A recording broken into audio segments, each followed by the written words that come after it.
All microphones should be on.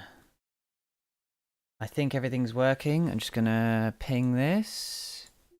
Cool. Say hello, Jonas, so I can make sure everything's working. Hello, Jonas. Cool. Hello and welcome to episode 2 of the Bunyip Review with me, James the Bunyip Man Willis, and my lovely co-host, Jonas Garway. How are you doing, Jonas? I'm very good, thank you, Jamie. How are you? I'm very good, thank you. Good evening, or should I say hello, aloha? Yes, we will be talking about Aloha today, but that will be last on our running order. If you haven't seen the previous episode of this show, we review a film each, a game each, and a TV show each once a month. Something that we enjoyed in the past month, or maybe before that. And then we review a random film. And last month we chose, the random picker chose a film called Aloha, which, oh boy, that was quite a film. We will be discussing it at length, probably, in fact, definitely full of spoilers. I will be revealing that I know what the line "I slept with Nug" means. Which I don't know if you remember that line, but it's in my notes as something that didn't make sense when I watched the movie, but thanks to IMDb, I worked out what it means. But anyway, before that, we're going to talk about things we do actually like. So, without further ado, we'll move on to our first section, which is television shows. And this month, Jonas is going first. So, Jonas, what is your show this month? My show is going to be Russian Doll. Russian Doll is a show on Netflix. It's 8 episodes, each episode being 30 minutes. So it's such a fantastic bingeable show in its short length. And in that short length, it tells a really complete story with fantastic pacing. It's incredibly punchy and love it to bits. I'll read the IMDb synopsis lest I give away too much. A cynical young woman in New York keeps dying and returning to the party that's being thrown in her honor at that same evening. She tries to find a way out of this strange time loop. I've never seen Groundhog Day, but I am aware that Groundhog Day is a piece of media that involves looping back to the same moment of time after a death or a reset. So a lot of people make comparisons between Russian Doll and that. I've never seen Groundhog Day. What I think Russian Doll does well is not necessarily the looping, but it's in the characters, it's in their consistency, it's in the writing, the music, and how the show progresses from episode 1 to episode 8. I don't want to obviously go too much into how the plot evolves because I think that's really part of the enjoyment of the show is watching the show go into tangents that you kind of didn't expect it to. Mm. but essentially, the real strength of the show comes from the primary characters. Natasha Leon is played by Nadia Vulvakov. No, other way around. Nadia Vulvakov, the main character, is played by Natasha Leon. Can't Of believe I got that wrong. Orange is the New Black fame. Yes, which I Yes. haven't fully watched either. So for me, this is, I think, my first time kind of seeing her, um, sort of do a primary role, anything like that. If you've seen Orange is the New Black, I would describe her character in Russian Doll as Nikki, her character from Orange is the New Black, if she hadn't gone to prison. um, Which I think her character is just oh so close to going to prison. yes, Um, absolutely. she plays a woman who lives like a little bit like life on the edge. Don't have time to waste. Don't give a fuck. Take the drugs. Have a good time. Mess around with whoever's up for it. Um, and she's a very straightforward woman. She'll say whatever she wants to your face. Which when you then take that narrative of being able to go back in time and repeat the same night without consequences, you get some incredible sort of character writing and character moments from that. There is a secondary main character called Alan who sort of comes into it a little bit later in the show. Again, a character that I absolutely loved. He is miles different from Nadia's character. By the way, Alan Zaveri is played by Charlie Barnett. His character is a character I identify with so much. He's this sort of like tall mixed race kind of guy who has this like really clean set apartment and kind of plays video games in his spare time, but he needs things to be the way he needs them to be, and that's a kind of character that I think I connect with a little bit too much. um yeah, can't really go into the story, but there's an amazing supporting cast who just as you see each iteration come back, you see these characters fleshed out a little bit more. You see their good side, you Mm. see their bad side, and you see them obviously react under unusual scenarios and things like that. And I just think for an 8 episode 4 hour show on Netflix, it's an absolute must watch for the quality of content and the time, like the time commitment. They're just such a fantastic combination. Yeah, so I started watching it fairly recently, and when I started watching it, I thought, oh, I'll watch a couple of episodes just so I have an idea of what Jonas is going to talk about, and I have already seen the entire thing, and and it is one of those. It is a. I feel like having watched it all now, it is just about the perfect length for the story it is. I Yep. think it could have gone on much longer and dragged, and I think they could have gone for hour-long episodes, and each episode wouldn't have felt as punchy as it does. And I also think when we were talking about this idea of Groundhog Day, I think it is a premise that has been done before, in this idea that you sort of time loop in Groundhog Day, or you loop on death, as in that film franchise Happy Death Day or something. But it's done in a way that is so unique it almost that the looping on death thing is almost the least unique part of it, and everything else about it is very deep and very interesting, and there's a lot of mystery to this idea of why she's going back, and is there anything she can do about it, and what's the purpose of this? Is it a learning exercise or a puzzle to be solved, or things like that? And I liked how much more there was to it other than just the premise. I think it'd be very easy for a sci-fi show or a movie or something to just say, "Oh, this is the mechanic.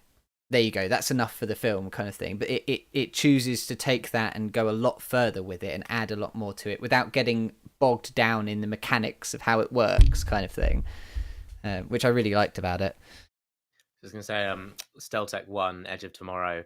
Again, I've never seen it. I know exactly what the poster looks like. I know it's Tom Cruise. I know that there's fighting robots or aliens or some sort of futuristic military vibe.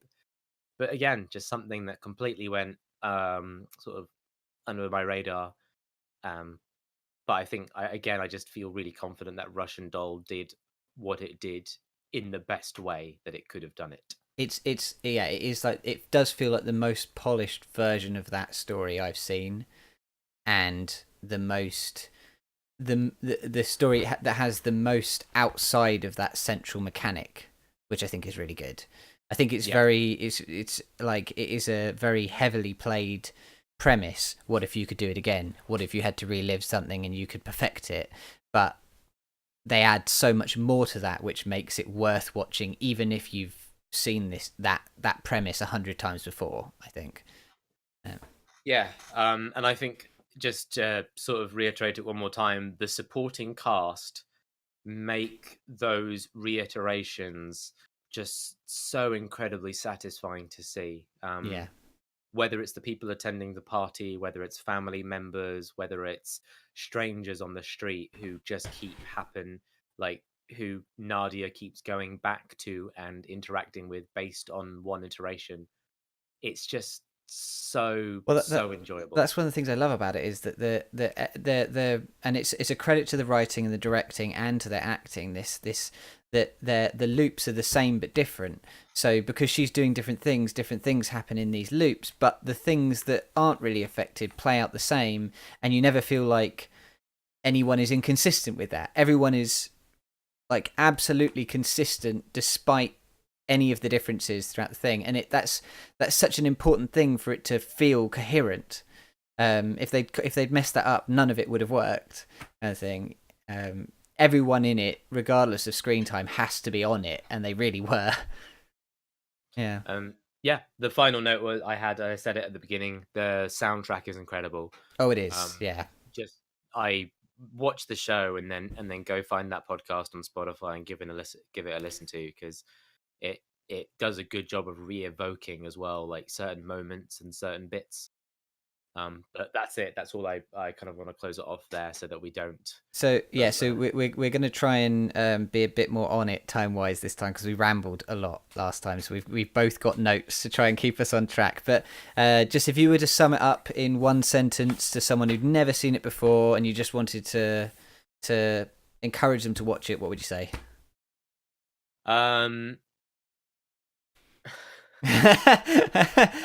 I asked you this after every one last time we did this, so you should have been prepared for this. Yeah, and I forgot that you did it. An amazing show that explores character development in a punchy and extremely emotionally satisfying way. Good. Yeah, I like that description. Right. I'm playing around with stream markers. Cool, that worked. Okay, so that's a technical thing. Don't worry about that. By episode 50, we'll have this all down. Everything will work totally fine. Okay, so onto my TV show this month. And my TV show is something that's much less new. It's Star Trek Discovery, which at the moment we are on the second series, or about halfway through the second series of. And if you don't know what it is, which I'd be surprised if you didn't know what Star Trek is, but if you don't know what Star Trek Discovery is, it's a new entry into the very famous Star Trek sci-fi TV series. Timeline-wise, it comes somewhere between Enterprise and the original series, so weirdly, it happens after the most recent Star Trek series, but before the very first Star Trek series, if that makes any sense. And basically, it's about the main character is a woman called Michael Burnham, played by Sonequa Martin Green, and she is. But really, as with all Star Trek series, it's an ensemble show, a big cast, all who play important roles, and it's about the crew of this ship called the Discovery, which in the first series we learn has this thing called a spore drive, which allows it to instantaneously travel across the universe. The cast-wise, everyone has come back into this second series in roaring form. Everyone who was good in the first series, which was pretty much everyone, is just as good in this series. In particular, Doug Jones, who plays Saru, the alien from his like locked off home planet.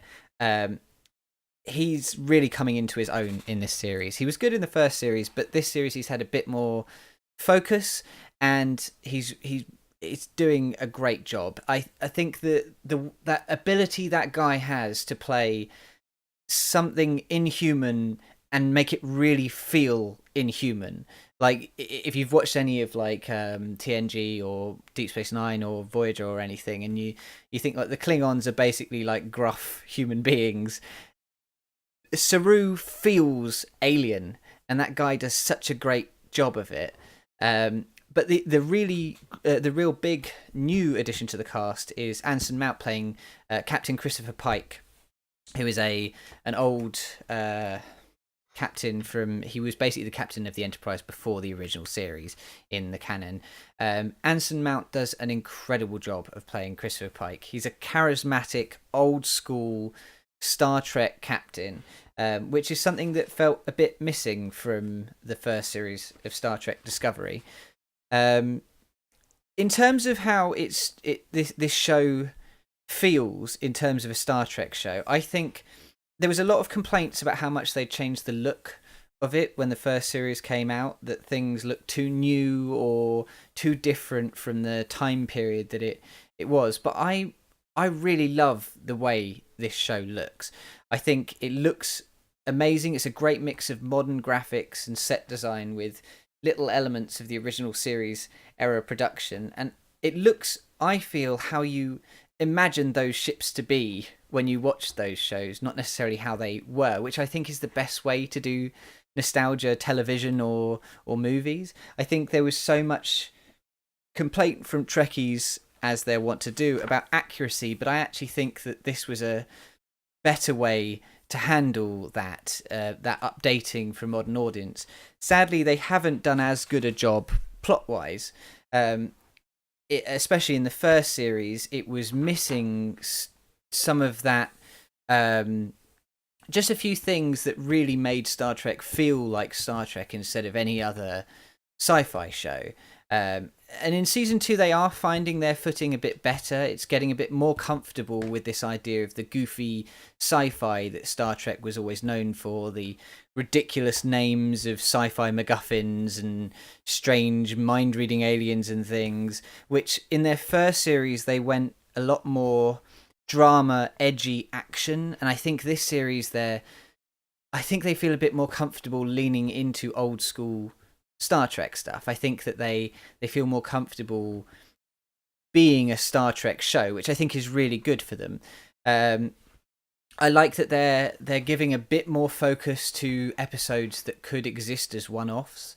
That was a great thing about the TNG era and Deep Space Nine and Voyager era of Star Trek, is that a lot of those episodes you could just watch without any other context of any of the other episodes, and they would work.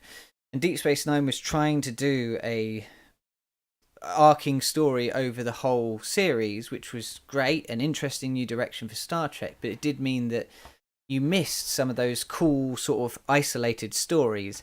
And they've done a better job of bringing more of those into Series 2 with episodes like New Eden and Sound of Thunder, which I won't go into, but I would recommend watching them. New Eden, especially, if you are totally on the fence of how the new series is, watch New Eden, and you'll understand that they still feel that there's still that feel of old Star Trek in there. It's about General Order 1 and the idea that you can't contact planets that haven't got warp technology and things like that.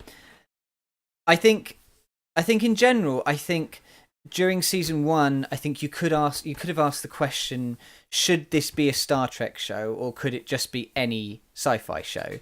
Thinking about exactly what makes Star Trek, and the fact that the original mission statement, as it were, for Star Trek was that it was to be about philosophy and morality and humanity in space with a sort of space drama background. And the first series was very much an action sci-fi show that drew on some themes of Star Trek. But I like that this season is going more into these ideas of humanity in space and what is right, and morality and philosophy in space stuff, and reflecting real life drama. And the episodes where they focus on that are the best episodes of the series. So I hope that they continue to go down that route. Yeah, that's. Did you have you look like you wanted to say something, Jonas, but I didn't stop talking enough to give you any time. Yeah, it's much harder to interrupt, so I dare not. Hmm. No, I've seen season 1. I think it's it's a phenomenal piece of sci-fi. I have seen enough of old Star Trek, all seasons, to have a more than casual idea of what Star Trek is as a show. And I think this Netflix show is very different. Far more than Deep Space Nine veered off, far more than Enterprise sort of tried to modernize. I think Netflix is an entirely new flavor of Star Trek. But I like it. I love it. I love it. I think it's a fantastic show. I really like the characters. I think the narrative is well written. It's surprising in a way that, I mean, given that it's not episodic, it does go for a bit more of a linear plot than Star Trek has in the past. Yeah, Um, and I think they have the benefit now of, while they are releasing week to week, and it's not actually made by Netflix, it's made by an American company, but they're releasing it on Netflix. They do know that in the future it's unlike with TNG and DS9 and things like that.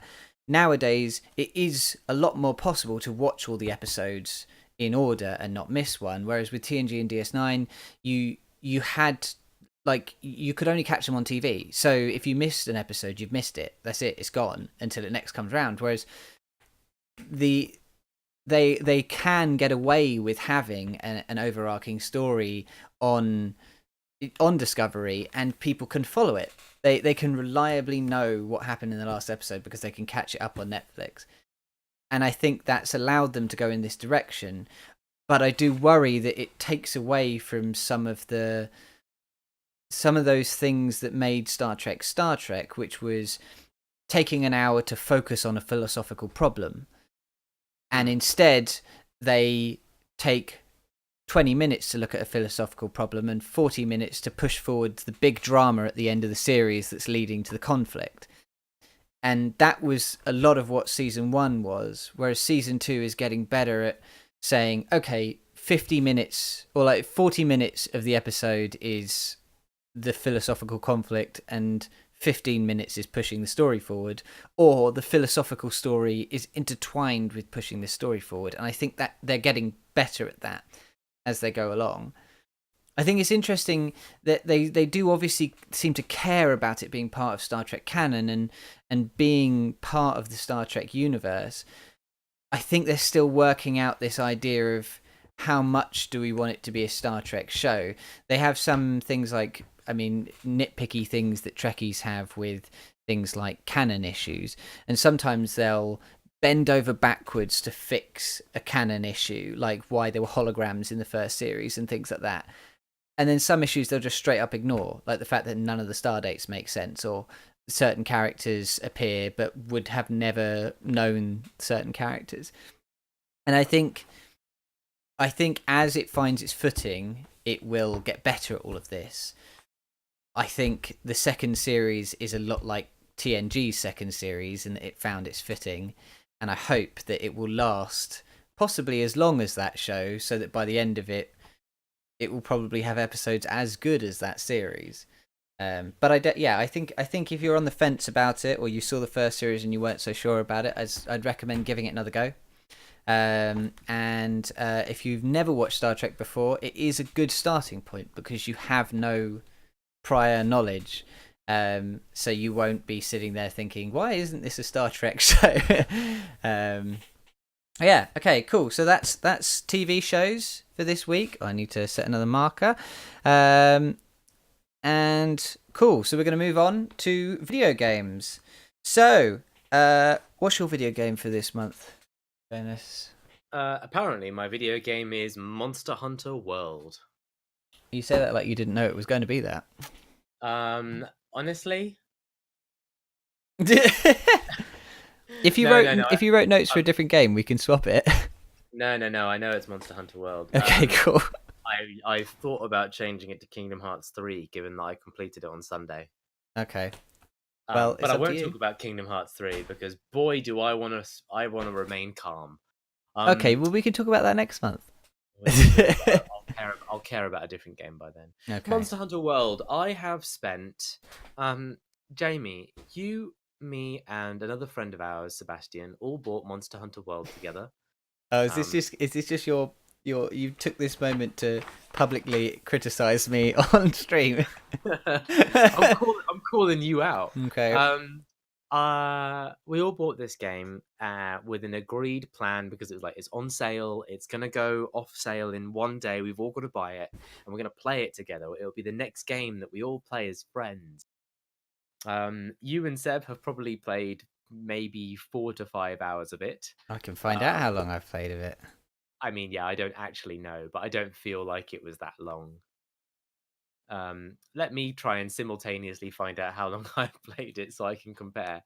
Um, we all plan to play this game together, and we've not played it really together so much as I've ran ahead. I've played 11 hours of it.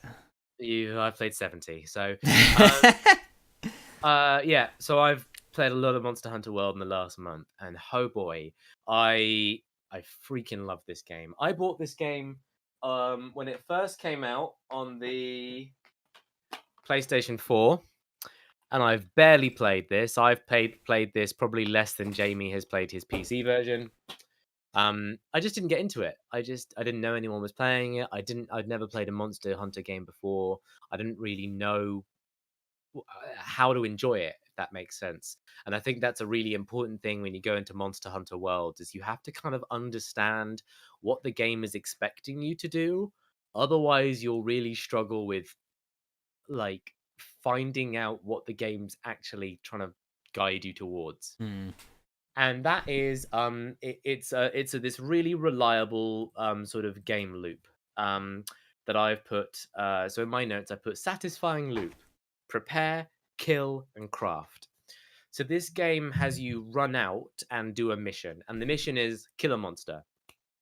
The monster will be anything from a lizard that is about 20 foot long and 6 foot tall to a giant, mega, colossal dragon covered in a body made of spikes that turn black when it gets enraged, and it's able to change where the spikes appear in its body, and it can fly and breathe fire and kill you in 2 hits.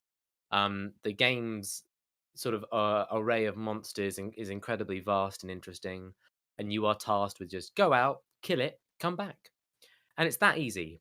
But then the first time you fight a monster, you have no idea how to fight it. You have no idea what its moves are. You will get battered and bruised, maybe get beaten. It'll take you a really long time to beat this thing. But now, once you've beaten it, you've actually like gathered some materials from its body, like its claw or its heart or something like that. And you'll be told that you can make a really cool piece of armor or weapon if you just go gather a few more materials. But you don't want to go back and do that difficult boss fight. So instead, you find out, based on your first fight, what was it weak against? Ah, I need to craft a weapon that does thunder damage. Ah, there's a creature that gives me thunder materials that is actually weaker than me. Cool. So now your job is to go hunt that creature, do that 50 times, craft the better armor, craft the better weapon, go back and beat the creature that almost beat you, beat its ass down because you've now upgraded yourself to this higher power, only to realize that this is now true for another something like 25 other monsters. And sort of a lot of the satisfaction from the game is getting just climbing that ladder slowly but surely to the point that when you look back at those monsters that were giving you a hard time and those fights that were taking you 20 minutes, 25 minutes, and you go back and you beat them in 5, you feel this real sense of like growth and purpose. You feel like the monster hunter that everyone is saying you are in that game. You know, you get that satisfaction. Hmm. The game has the online multiplayer, which is where sort of Jamie and Seb would have come in. So we would all have different weapons. And another thing I made a note about is the game has different weapons. In like, you can have a longsword or twin daggers or a hammer or a bowgun. All of these weapons make you feel like you're actually playing a different genre of like combat game. And when I say that, I sort of mean the difference between like a Devil May Cry and a Dynasty Warriors, or something like Bayonetta versus like a third-person shooter like Mass Effect. Because there are ranged weapons, there are melee weapons. Some of them are big and slow, some of them are wide and sweeping, some of them are super mechanical, some of them have pinpoint accuracy. Jamie, I think you were using the shield lance or Yeah, something. yeah, the lance, yeah. And your tactic therefore was basically to bait an enemy into hitting you with your shield up, and then counter-attacking with these perfect precision attacks that Kind were, of, yeah. yeah, and It they're was kind of mostly like, just standing there. yeah. Yeah. But like, whereas I use an insect glaive, so I'm hopping around and I'm using an insect to target parts of my enemy's body, and use that to extract buffs and bring them back to me, and then jumping around the air like a maniac and doing sort of like Jedi mid-air combat trickery. And it's just the fact that those weapons are so different, the fact that there's that multiplayer, so there's a sense of synergy, there's a sense of everyone enters a fight against a monster and should know what their role is in that fight. And it's like so satisfying for four people to run up to a giant dragon, spread out, and watch one of them focus on the tail, watch one of them focus on the legs, watch one of them focus on laying traps or stunning the monster and doing all this incredible stuff. It's just really satisfying when all that comes together. The game has a few other strengths. It's got its events in which its events have it giving you guest characters.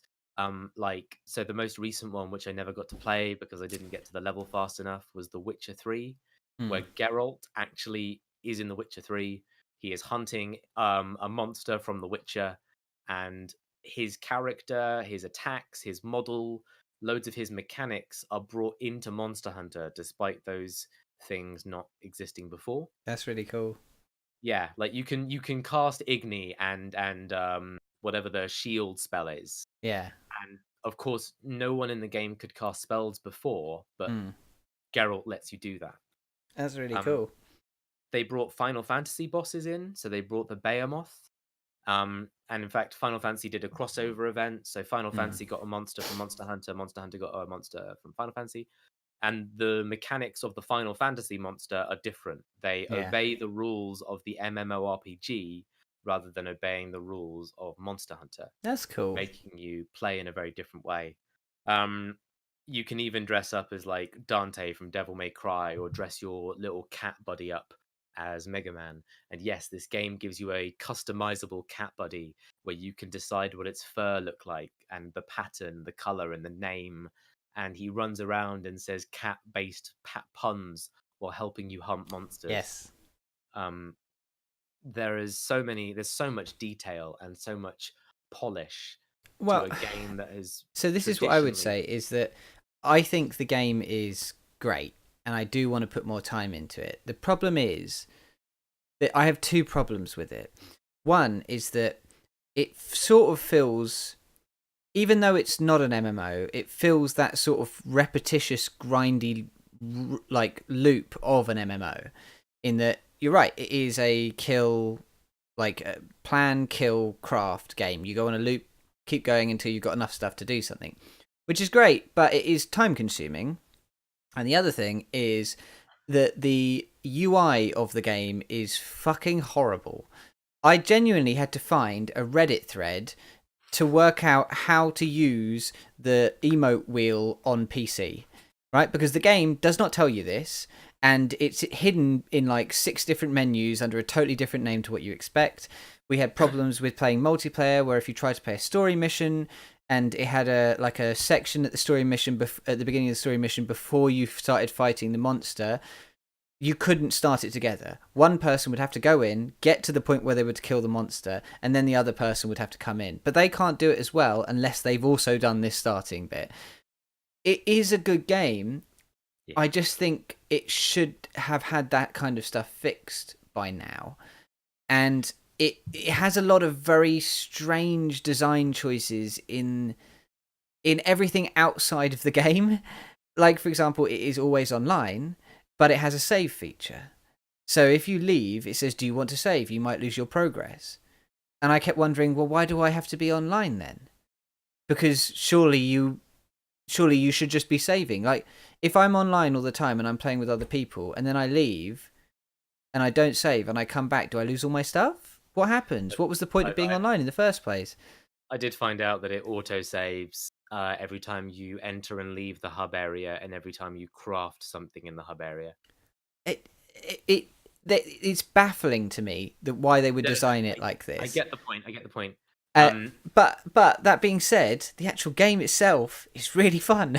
Like it's one of those annoying things when you're playing a game and you're thinking, if it would just let me play the game faster and better and less restrictive, this would be the perfect game. But because I'm coming up against these UI roadblocks, that is making me not enjoy it as much, kind of thing. Yeah, I think I mean it comes from being a handheld franchise, so being designed on Game Boy, like the DS, and things like, and some other like old consoles, and they were worse. You know, you had you know, when you go into a level, you can run around the whole forest and find your monster. You know how those zones are numbered? Yeah. In the DS, those zones require you to load into the next zone. Jesus. So you run around zone 1 and then load into zone 2 and then load into zone 3. But this is an interesting thing, though, because so it is effectively part of the trend of games as services in that it is online. They keep adding new events to it and things like that. They keep adding new chunks to it. It has this hub world area that you can go to and meet people in your things, and it has this idea that you drop in, you have to play in a session with other people, but you don't necessarily see the other people. It's like this weird layer of like being in a lobby but not playing with other people kind of thing. If they're going down this route, they have the possibility of fixing these problems. Like Hitman has a similar thing. Hitman is a single player game but always online, and but they have fixed so much of their UI and everything and usability issues. Monster Hunter doesn't seem to do that. When I was looking at threads from how to find this emote wheel or how to play multiplayer or things like that, there were threads from when the game came out talking about this, and responses below saying, oh, the developers know about this, they're going to fix it. And how long ago was that? Like, how long ago did this game come out on PC? Like, I will say less than a year. It's 1 year old. Yeah, but that's a lot of time to fix like things like that have been a problem since the game came out. I mean, I don't want to put people down on this game. It is a great game. It is a really fun game. It just, I would say almost it's worth knowing about that horrible UI so it doesn't put you off. So it doesn't become the roadblock to stopping you from playing it. Yeah, I think it's really it's not friendly for new users at all. It's not intuitive. Yeah. It's easy to just like pick a quest, go into the level, kill a monster. But then part of the game is being able to perfect your loadout, your system, your setup, being able to streamline the way you hunt a monster and the equipment you take with you. And the game gives you all these fantastic tools in order to do that. And it probably at some point shows you a tutorial. It just shows you, like, it's wordy, it's messy, they pop up at inconvenient times. And it also it does that thing of obscuring some things that don't need to be obscured and showing you things that you have no context for. So like right at the beginning of a game, you'll get these, they have like 30 different ways you can set missions for some reason. Like the bounties and then the actual missions, and then there's like different types of missions and things like that.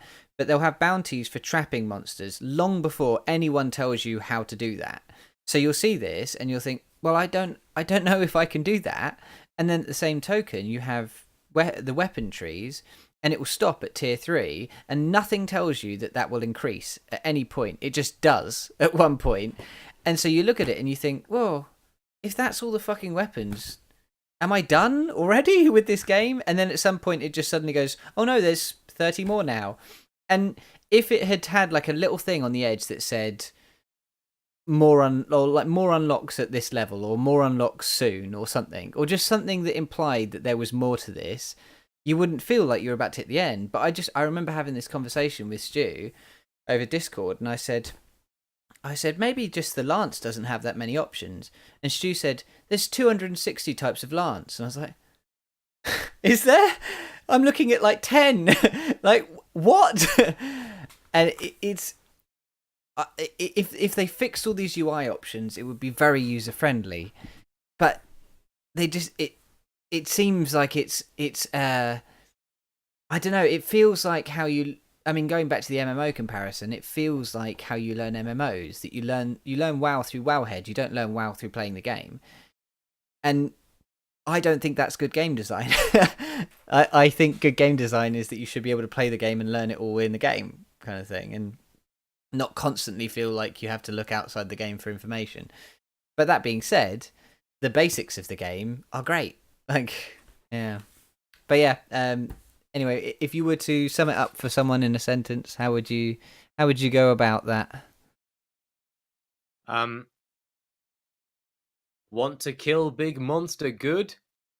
Monster Hunter. Very good. They should put that on the box. Okay, so my game for this month is a game that, if you watch my stream, you may have seen. A game called Perfect Date. Now, this is a review in progress because I have not finished the game yet. I will be finishing it over time on my stream. But as with mystery puzzles solving games, it would be nice to know the ending to know if it's satisfying before you recommend it. But I think I know enough about it to at least do a bit of a review now. So it's made by an independent company called Bossa Studios. I think it's like 2 people who make it. I'm not sure. And on the surface, it's a cat-based dating sim / visual novel in the Hatoful Boyfriend Doki Doki Literature Club sense, with a mystery plot underneath. And I would say that actually it's more of a mystery-solving visual novel game with like a thin cat dating mechanic kind of thing. The plot is basically that you play a lab assistant that you get to choose from a selection of 6 and name them. And they are going to an island called Cat Island to assist Professor Pauper in his research. And when you're there, you're told that there is a danger zone that you must never go to. And in the night, something important is stolen from you by a cat, and you end up in the danger zone. You get bitten by these dangerous cats. And then you realise that you can understand the cats on the island, and they tell you that you have been infected with this disease that slowly turns you into a cat, and that you have to attempt to find an antidote to save both yourself and the cats on the island.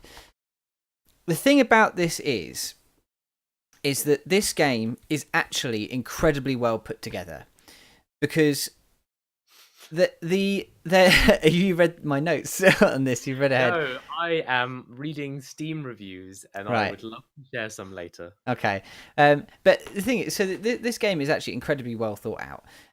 In that, genuinely, it feels like every choice you make in this game has a consequence. Right from the offset of the game, from the moment you open the game, it says, "This game uses autosaves. Are you okay with this?"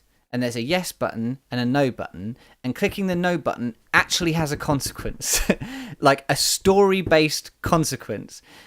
And that is your sort of introduction to this game, that it feels like, in sort of the sense of like how Doki Doki Literature Club works and Stanley Parable works, in that sense that you are genuinely rewarded or punished for pushing the boundaries of the game, for like thinking about how like what all the possible options are in any single moment, kind of thing. the what are you looking so confused about? Have you played Doki Doki Literature I've seen Club? it played through. I know how it works. I'm talking about later on in the game. You know what I'm talking about, don't you? It just occurred to me like I didn't know that Jamie had played Doki Doki, but okay. I've watched the Game Grumps play it. Um, but genuinely, it rewards you / punishes you for exploring the boundaries of normal gameplay, which I think is an example of people who, or like of game design that really thinks about how you're going to use it. It often feels, especially in story mystery based games, if you go down a side route and it just sort of ends, like if there was nothing that came from pressing no for the autosave question at the beginning, you just think, well, what was the point in asking me the question? But the fact that it has story based consequences actually makes it feel like they've thought about this. The I've written here, the potential of fucking cats isn't played down and never gets any less weird. But the thing about the romance section is that really all of the different aspects of the gameplay, like the sort of traditional romance dating sim section of romancing a character, they actually all really serve to help you uncover this mystery plot. So while you are romancing the cats, you're actually learning about their interactions with the island and the things that they have found, and you have to sort of interpret those situations to help you get a bit more idea of what's going on in this island. I think it's potentially very replayable. I don't want to go too much into the plot that I've already seen, but if you want to know, you're more than welcome to watch me stream it on Thursday, continuing.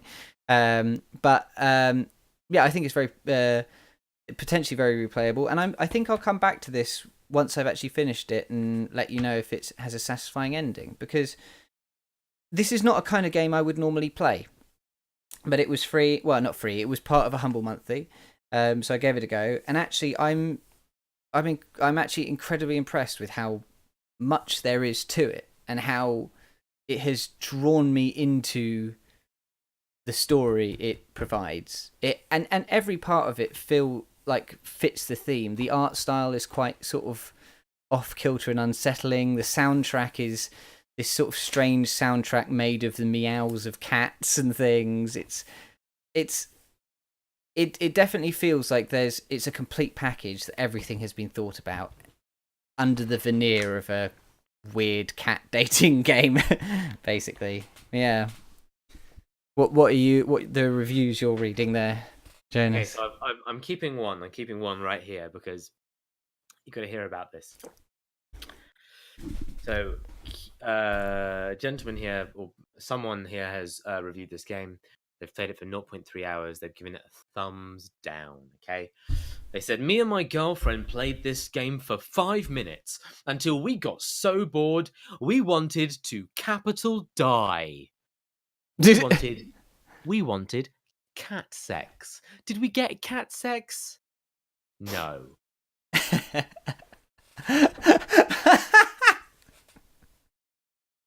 Another one played it for 0.2 hours, and their review is all capitals. And let me just see if I can read this word for word. No, I'm going to give up at some point.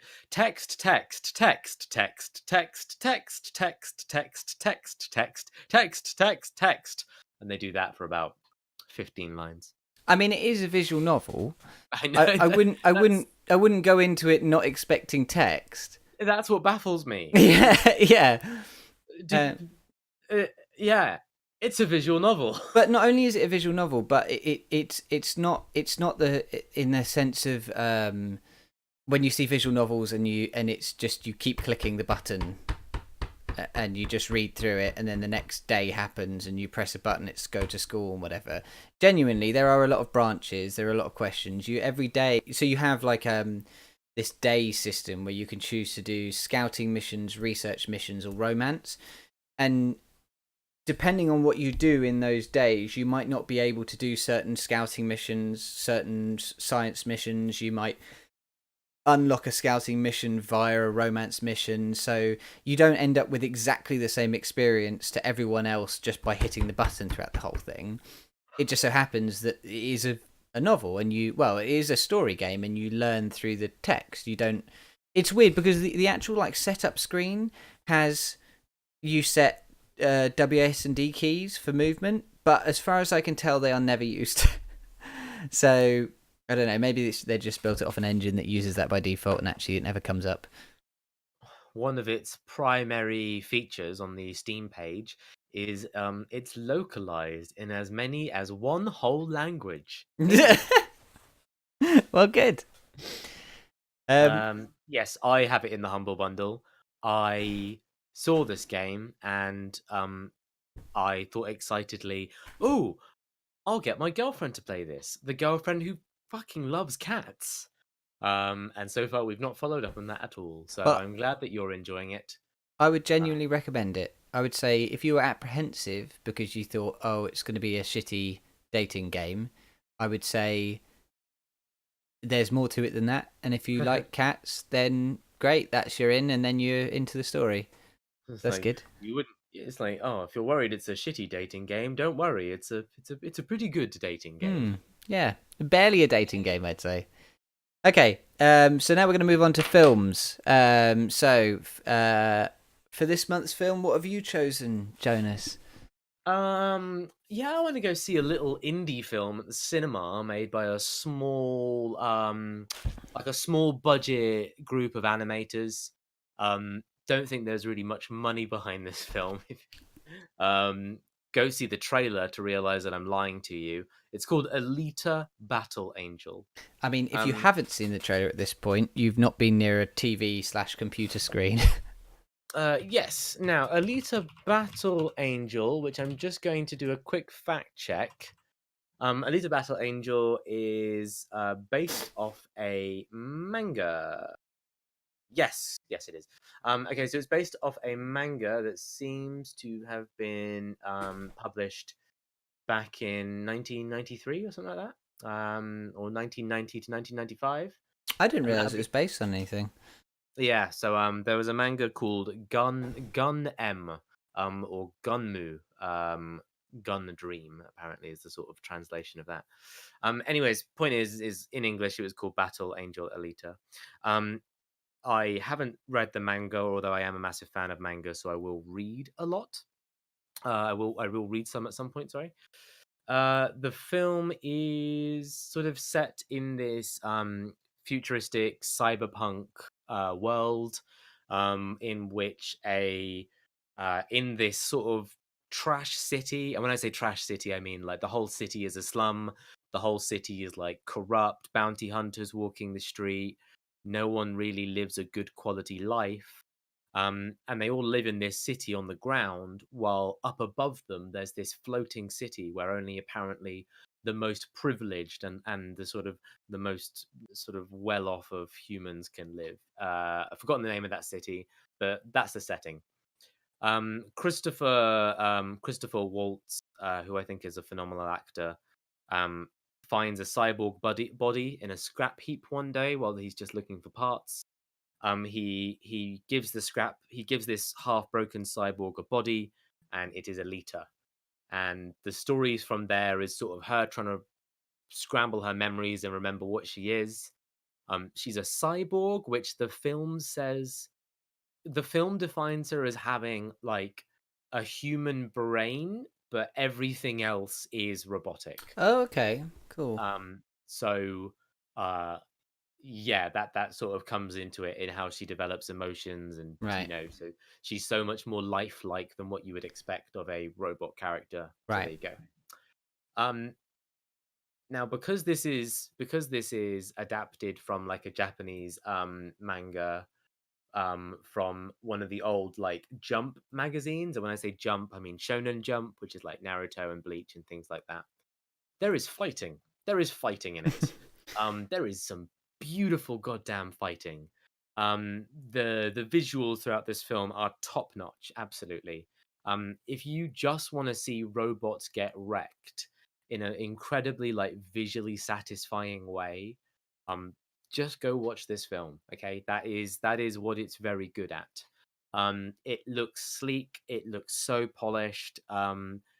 the visuals behind like Alita and all the other cyborgs are incredible. And I mean, like, they're cyborgs in that, they've got literally just like robotic sort of, when I say head down, I mean everything is robotic. So some of Hmm. them have, extra limbs, swords flying about the place, like, daggers for legs and wheels coming out the arse and all that sort of stuff. And Yeah, yeah, great. it looks good.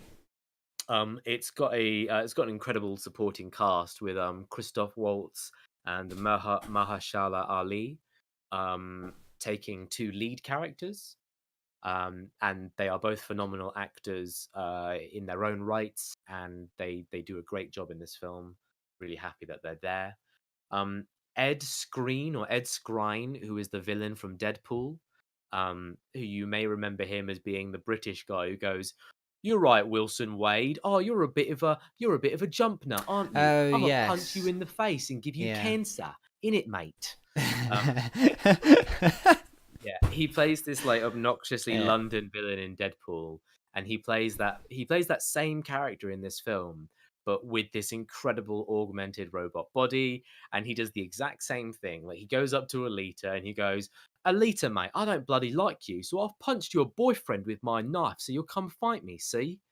And it's just, the film is bombastic, it's hilarious, it's silly, and I made sure to take some notes that I'm going to read through real quick. Um, Let me show you. So throughout this film, it has the rom-com mistake of making a young teenage boy demand that he will show this young beautiful girl the beauties of the world. Very cringy. At one point, the Okay. character drops a one-liner. "He wasn't a dog lover," after sicking some dogs on another character. Good. I wrote chonk in capitals with spaces between the letters because one of the robots looks like Kingpin from Spider-Verse. If, if Kingpin had been like an augmented mega giant. Right.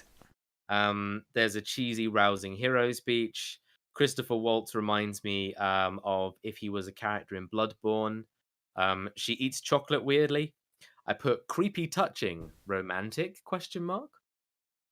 Um, you are the most human person I have ever met. I'm quite Guess enjoying which these character? totally out of context thoughts. Yeah, yeah. No, Yeah. I wanna make sure I get these. You are the most human person I have ever met. Guess which character that is uttered towards? Probably a liter. Probably Alita, the lead person in the show. Um, at one point, the young teenage boy wakes up in his bedroom, and Alita has just broken through into his house and is just staring at him from his window. I found that entertaining. Right. I put seething anger, question mark, question mark, question mark. So at some point, I get the feeling that someone was angry and I found it funny. Have you not seen Um, this film? uh, I'm not sure, really. At one point, a character has their face sliced off as a cyborg and they cry about it because they love their face so much. So Um, let me ask you this before we move on, because I think we're running out of time. But I've got so two more. oh okay, go for your last two, and then we'll Someone performs head surgery in a church. okay. So I put head surgery in a church, question mark. Good. And I put tear. Oh yes, because a character cries a tear and then slices it in midair with a sword, and I just So thought there's a that lot was of so edgy. slicing. Okay, I thought it because was so edgy. there were a lot of trailers for this. It was everywhere. I don't know how StealthTech you managed to avoid it, but I remember seeing at one point like 4 trailers in one day for this goddamn film. And the way that it was marketed, I couldn't tell what the tone of this film is, because the first set of trailers that came out, they were all, this is the heartwarming story of a girl who's finding her place in the world. And then the second set of trailers were, this is the story of a kick-ass girl who punches big men who look like robots. And I I couldn't work out what kind of film it was supposed to be. 10% of the film is rom com.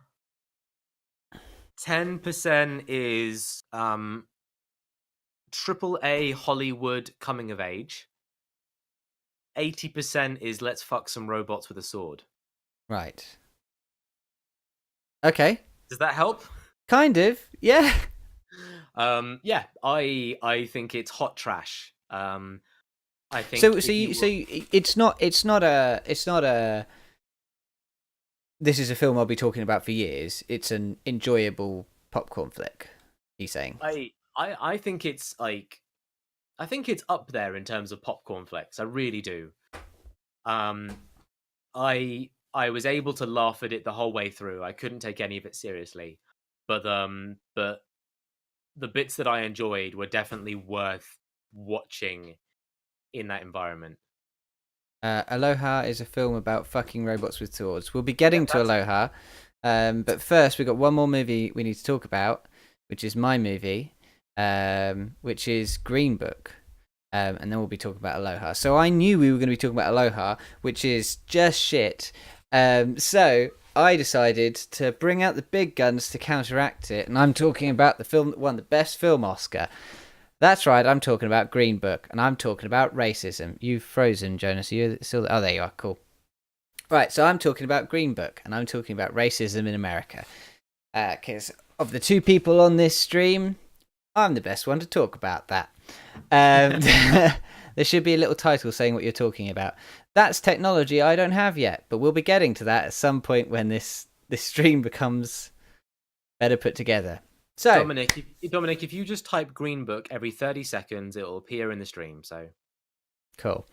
So, anyway, back to the review. So, Green Book was the Best Film Oscar winner. Although I would understand if you didn't know what it was, because I only after seeing the film did I realise I had seen trailers for it. It sort of fell totally under the radar for me.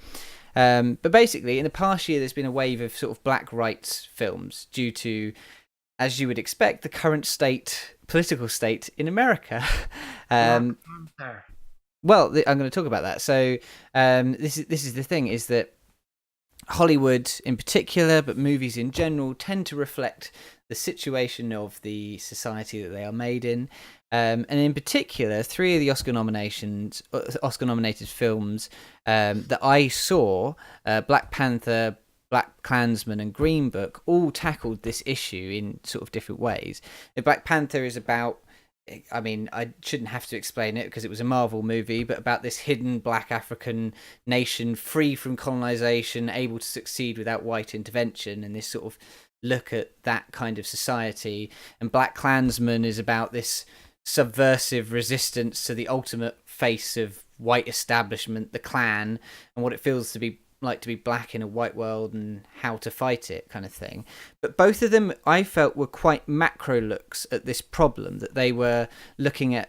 So Black Panther was about this society, and Black Klansman was about the idea of what it's like to be like for all these black people who have suffered through this. With you're looking a little confused, Jonas, but the scenes with the guy in the house explaining his experiences with like the black rights struggle and seeing people burnt in the streets and things like that, and this larger scale conflict with the Klan.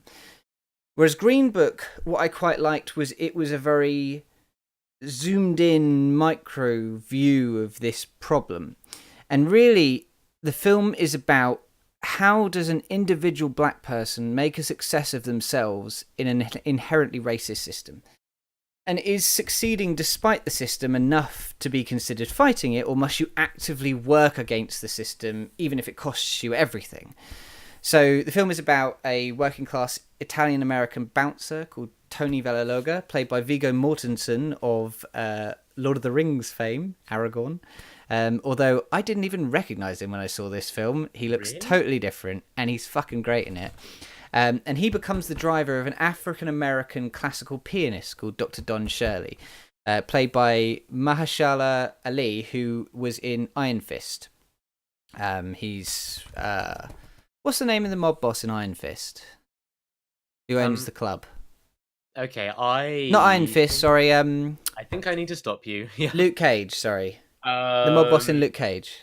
Yes. Yes, he plays Cottonmouth. Cottonmouth, that's the one. Yeah, sorry. Cage. Yeah. He was in Alita Battle Angel, like I just said, and he played the uncle in Spider-Verse. He's been and he was in Moonlight. He's been in a lot. So he's in basically everything. Yeah. So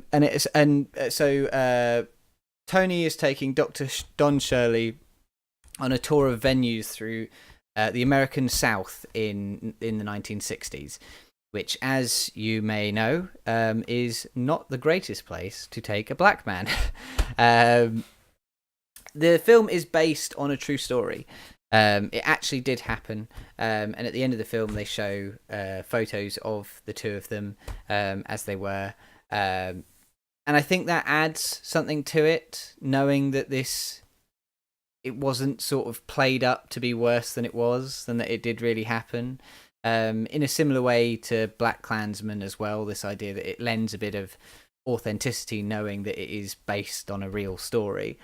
In terms of structure, it is basically a sort of Great American Odd Couple road trip movie. It's these two people who are very different, who travel across America and sort of bond over the problems that the two of them have to face, or in this case, more specifically, the problems Dr. Don Shirley faces with the sort of acceptable face of racism in the South. But it's fairly upfront with it. I thought that, and it would have been quite easy for them to have these awful white characters realize the error of their ways when this black man stands up to them.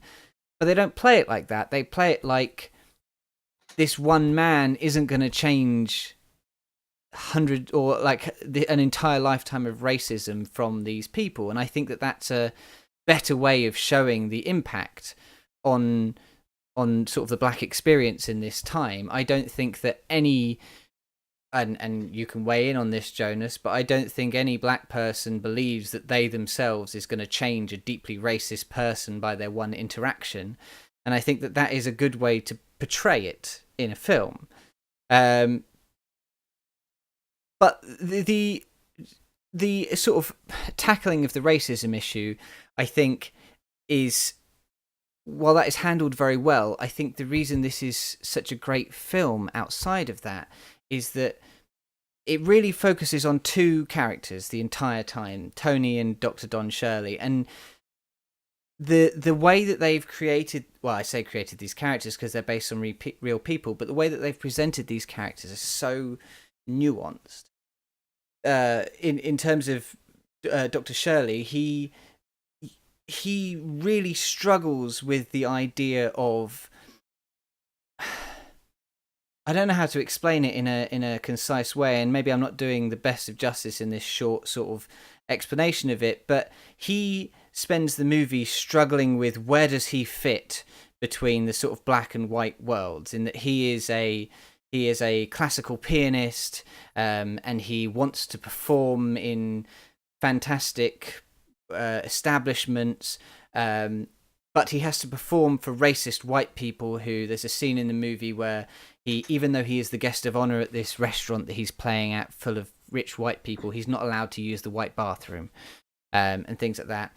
But at the same time, he feels he is somewhat part of that community and therefore feels ostracized from the classic black community. The drivers of the cars of the white people, or the black people in the hotel he has to stay in because he can't stay in the white hotels and things. And the way that they portray his confliction, and through everything to do with his speech but also his movement, he feels like a complete character. He is uptight and then loosens as he becomes more comfortable with himself. And even better, I feel, is the character of Tony, who he is a somewhat racist, uneducated, unhealthy man, and everything about that permeates his character in the way he walks, in the way he eats, in the way he smokes, in the way he talks. And it's hard to explain just from saying it. I absolutely 100% recommend you watch this film and just watch what Viggo Mortensen does when he's not the center of attention. There's a scene that just stuck in my mind where he's sat in bed and he's trying to write a letter, and he's writing, and he's not very educated, so he's writing it quite badly, and he's smoking, and in the middle of a sentence he coughs and everything, and you just get a sense of the life this character has led up to this moment in all of the ways he acts that are nothing to do with pushing this story forwards.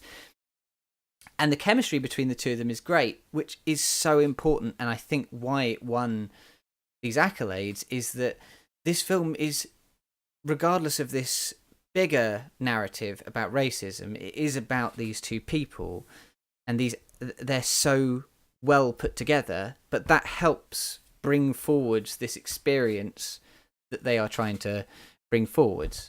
But yeah, that I would highly recommend it. I'd like to. I personally would like to watch it again and sit and think about it, and maybe write a longer piece at some point about it, because I think that it's an interesting time for cinema. With everything that's going on in America, there seems to be a lot of looking back at times where everything that's happening now had happened in the past, and trying to investigate that to help improve the future. And it's interesting to look at the way these films choose to do this and get across that message. And I think Green Book does it great. What do you think, Jonas? I honestly, when this film came up in the Oscars, I was like, what is this film? I don't know what this film is. Why did it win an Oscar? I don't know. No one's telling me why. I don't care. I think having heard your review of it, I kind of want to go see it now. I want to go see I it this weekend. definitely recommend it, yeah. I didn't know Mahershala Ali is it. I think he's a phenomenal actor on the few times I've sort of seen him on TV. Just to highlight how prolific he is as well. So he was in 33 episodes of House of Cards, and Yes. he Oh, he is, is. Yes, he is. Oh my god, I've totally forgot. he's one of the I think he's the lead character of season 3 of True Detective. I haven't seen that, but I could believe it. Yeah, like I mean, well, True Detective is one of those shows that people love. And I do want to watch it at some point. So I know his talent. I'm really surprised to hear that Aragorn, Viggo Mortensen is back Honestly, I didn't in know any it was way. him until I looked up the IMDb to write the notes on this thing. So earlier Yeah, today, I wouldn't I was like, recognize him from what I saw as well, but it's interesting. "Yep, No, okay, well, yeah, I am far more interested now than I was before, good." uh, because I have seen a lot of films that are about black injustice. I wanted to point out earlier that there are actually a few films that came out in the last 2 years that did a similar thing. One being the film about Martin Luther King that I've slipped the memory of now. I don't know what it's called. I don't know either. No, okay. And obviously there's like 12 Years a Slave and lots of movies and things like that. Yeah, But yeah, there is certainly there is more awareness of those stories need to be told. yes, That's something that I I think think so. people are starting to appreciate far more. And I think it's always been a thing that it reflects the problems of the day and age. I mean, this is going back to Star Trek as well. This idea that like the things that last are the things that reflect the problems of the age. And so it's no surprise to me that there's a lot of black rights stuff happening now. And yeah, I think there's been a lot of good stuff. But I think Green Book is definitely one of the best. Okay, so now we're going to be moving on to finally our featured segment, the film you've all been waiting for. We are going to talk about a lovely little film called Aloha. So last month, we picked a random film and we came up with Aloha, the 2015 blockbuster by Cameron Crowe. Now, I clipped the moment that we found it, and when I clipped it, I watched it through, and you said, I'm not looking forward to this film because I think it's just going to be a nothing film. Like, it's going to be totally nothing, boring, and then it's going to be done. Now you've seen the film, do you want to change that statement?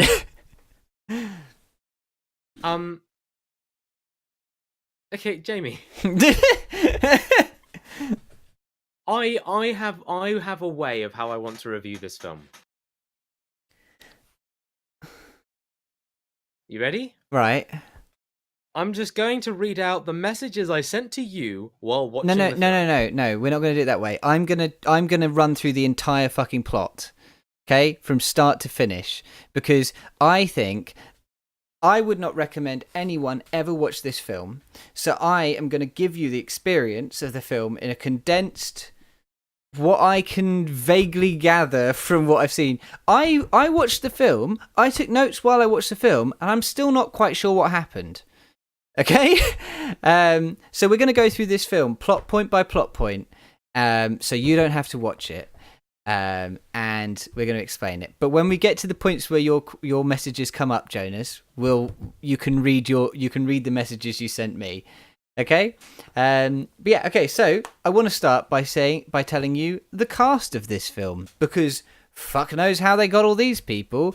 This film stars Bradley Cooper as the main character, Brian, Emma Stone, Rachel McAdams, Bill Murray, John Krasinski, Danny McBride, Alec fucking Baldwin's in it. I don't know. I don't know how they got all these people, but somehow they did, and they managed to trick them into being in this movie. So, this movie opens with Bradley Cooper playing Brian Gilchrist giving a monologue about NASA. And Bradley basically explains that he grew up being a fan of the stars, and then he started working for NASA, which somehow involved him being a soldier, and then NASA ran out of funding, so he became a mercenary for Bill Murray. Then he ended up in Afghanistan, I think, and almost died. He was supposed to be a scientist, but fuck knows, he's now in Afghanistan as a mercenary. And then, now, at the point we are in time, he has been called to Hawaii to bless a gate. So he doesn't explain pretty much at the beginning what that means. You have to go about 20 minutes into the film before you understand what he means by that. He arrives in Hawaii, and for some reason he knows everyone in Hawaii. It's not explained, but you can assume that he at some point lived in Hawaii, but they never really mention that. Also on this island is his ex-girlfriend, who is now married, and her 2 kids, who immediately, upon meeting him, love him and seem to want their mum to fuck him, despite only having just met him. No. They start by saying he's pretty cool. He should come round for dinner. Okay. Yes. The courtmanship comes much later. He has not said anything, right? He has literally turned up, right? And they're like, he's pretty cool. I like the look of him. He's got a limp, which, again, Chekhov's limp, right? It looks like they set him up that he has this limp from this thing that happened in Afghanistan, which we'll get to later, which, honestly, that moment was one of the funniest fucking moments in the film, was when you find out why he has a limp. If you don't remember this, you will when I say it. The only notable thing about him is he has a limp. He did not take an arrow to the knee. The only notable thing about him is he has a limp, but this kid fucking loves that. This kid loves Bradley Cooper, he loves video cameras, and he loves Hawaiian myths. Right? I was about to say, you better not goddamn forget Hawaiian myths. He fucking loves Hawaiian myths. That was ingrained into my goddamn soul. All he does is talk about Hawaiian myths for no obvious reason. I'm sorry about my son. He really likes Hawaiian myths. No. You know? He's irritating everyone on the island with all his bloody Hawaiian myths. So then Bradley Cooper is introduced to Alison, played by Emma Stone, who is introduced was that her name? Alison, yeah. I thought her name was Ung. No, her name is Alison Nug. Right? I didn't know her name for that whole film then. Yeah. So he's introduced to Alison, who starts off the film having a personality, in that she is like this uptight, like super eager Air Force captain who's willing to do like anything to, like, she's really enthusiastic about moving on up, and then immediately they drop that and she just becomes a normal rom-com love interest. But you know, she tried for a little bit. Bradley is tasked with going to the King of Hawaii and asking him if they can bless a gate, which they still haven't explained what that means. And he is authorized to trade them some mountains and a cell phone tower. So he goes along and he's forced to take Emma Stone with him. And when they arrive... So, pause here. I thought I was 40 minutes in, but it's only been 17. Yes. They arrive. The King of Hawaii brings them in. He is the only Hawaiian with a speaking part. Every other actual native Hawaiian is just background dressing. They are bartenders or people who stand around in the back. But this guy has a speaking part. And his main job is to tell the audience that the Hawaiians, as much as they seem like they dislike the American military, don't, and it's fine. Then they have dinner, and Emma Stone repeatedly tells everyone that there will never be missiles in space. Totally unprompted. No one ever asked, but she just keeps going on about how much she hates the idea of missiles being in space. I wonder why she would say that. Maybe it will come up as a plot point later in the film. Nobody knows. No one brought it up, but that's what she says. Then they leave and they have to hide from some ghosts. And then they go home, and Bradley Cooper makes it clear that he's not very interested in Emma Stone, which obviously means that at some point he will end up banging Emma Stone. So, what happens in the next morning after that? Do you remember? Oh, he goes to meet his ex, doesn't he? And there's the my ex never talks bit. Dominic says he definitely has cancer. Just you wait. He goes down for the dinner. Just you wait, Dominic. This is going to get much, much worse. So, so Bradley Cooper brings Emma Stone to this meal, and one of the problems that starts appearing in this film is that people's sort of emotional states are like sort of change randomly. So one sentence someone will be crying, and then the next sentence they'll be totally fine. One scene, two people will hate each other, like Bradley and Emma are having like rivalries, and then the next scene they're having dinner together and everyone's happy and smiling. This is a perfect example of this scene, that they effectively have a fight, and then in the next scene he has invited her to dinner. But fuck knows why that happened. And they set up this running gag, which also becomes a marital issue, that Bradley's ex's husband, played by John Krasinski, doesn't ever talk, and she's starting to feel like this is weighing down on the relationship. But as far as we're aware, they've been married for 13 years and he hasn't talked the entire 13 years.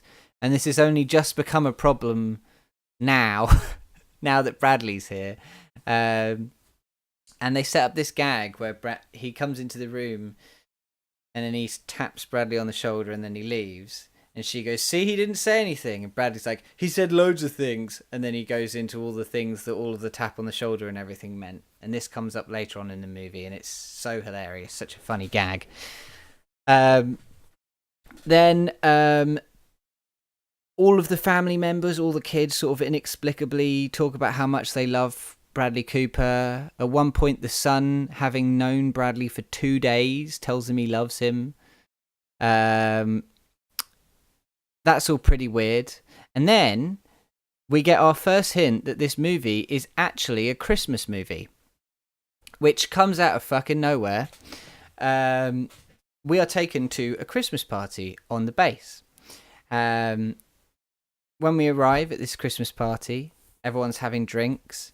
Bradley's ex is staring at Bradley consistently throughout the entire party. Her husband, obviously very jealous, but also a mute, so never says anything about it.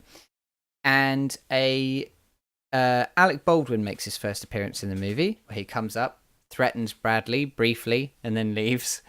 And a man goes up to Bradley Cooper and hands him a USB stick from Bill Murray and says, "You're going to have to go out into the hallway and you're going to have to meet Bill Murray, have a conversation." So he goes out and he meets Bill Murray, and Bill Murray tells him I knew you stole money from me in Afghanistan. So apparently, despite being a rocket scientist, he was also stealing money from Bill Murray in Afghanistan. So Bill Murray's an mercenary lord or something? I don't know. It does sound like a dream, doesn't it? It's going to get weirder, don't you worry. So he says, look, I knew you stole money from me. I could have let you die out there. No, he did intend to leave him die out there, but didn't. I don't know.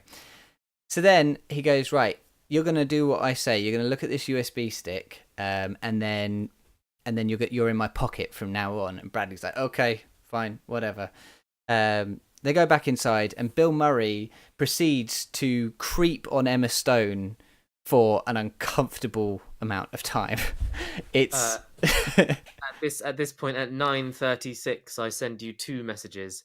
Message number 1, I never thought I'd say this. Message number 2, I'm bored of watching Emma Stone dance. Honestly, it was uncomfortable. Like, Bill Murray basically just gets Emma Stone tanked and creeps on her. Like, please understand, I love Emma Stone. I think she's great. I could stare at her all day, or so I thought. Because when I watched this film, I just got so, like, they just do like a 5-minute montage of like, here's Emma Stone enjoying a Christmas party. Here's Emma Stone doing a shot at the Christmas party. Here's Bill Murray grinding on Emma Stone's Christmas party. And they make Bill Murray look so old.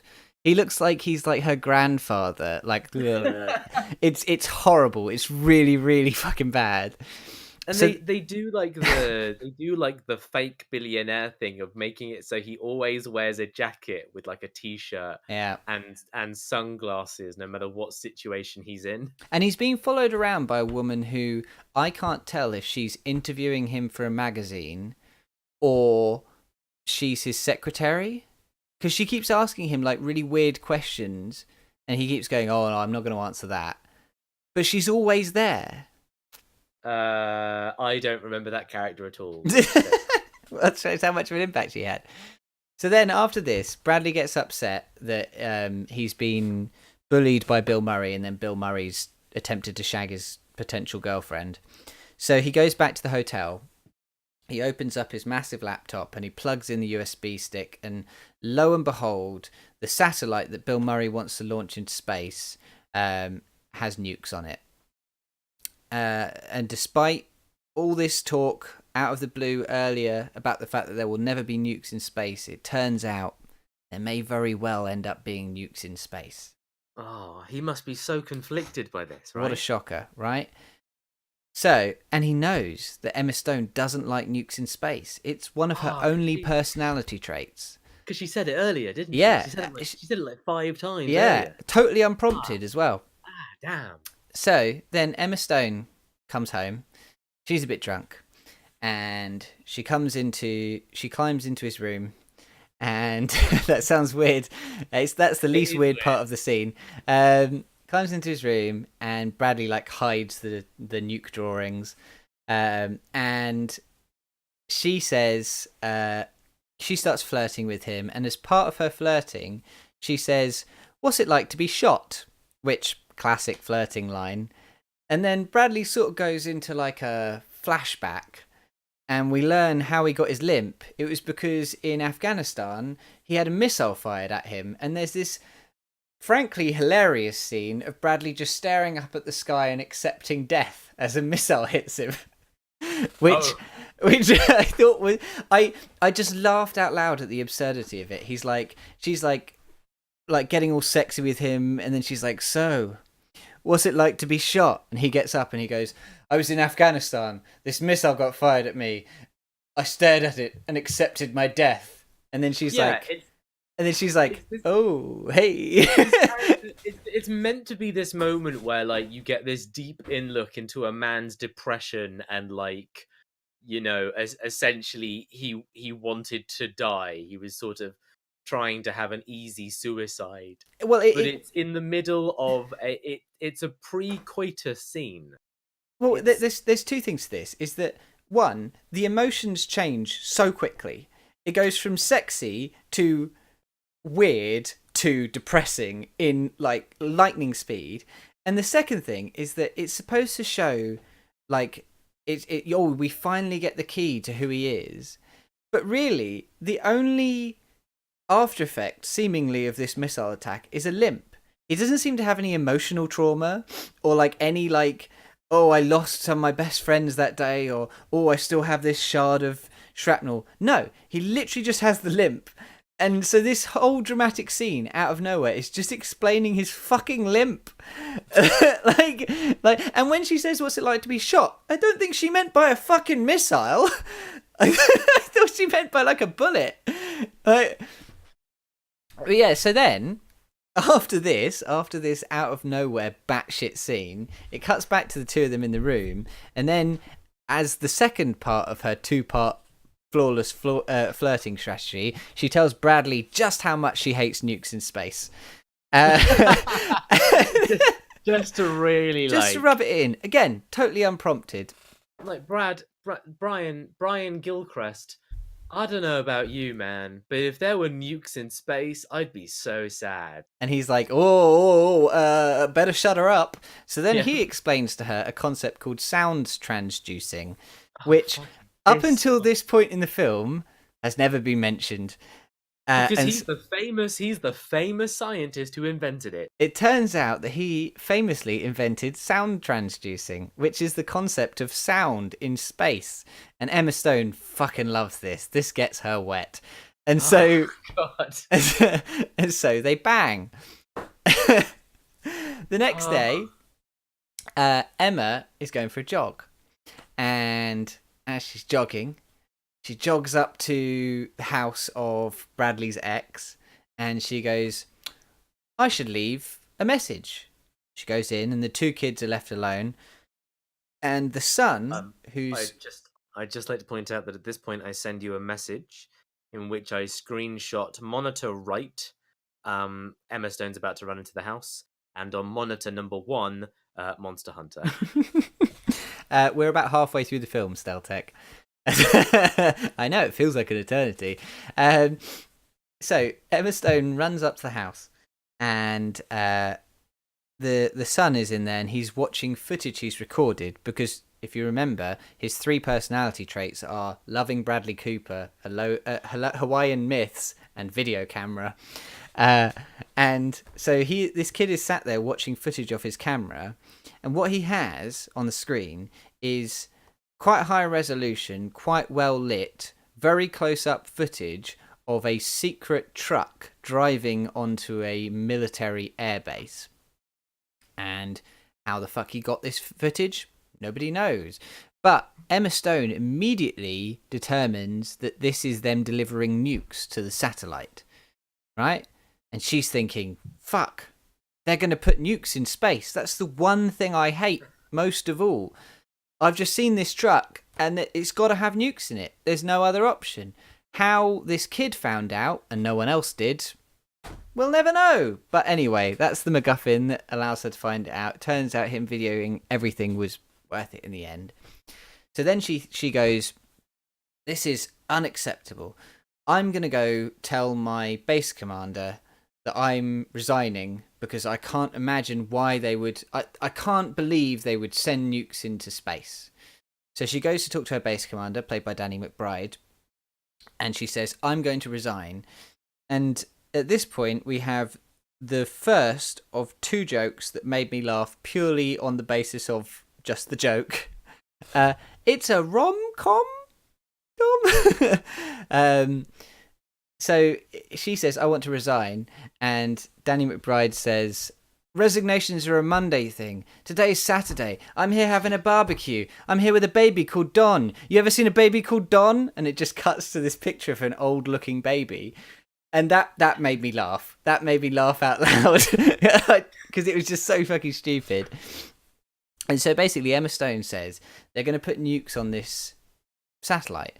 And Danny McBride, as commander of the fucking base, says, I don't give a shit what they're going to put on this satellite. It's not for me to ask.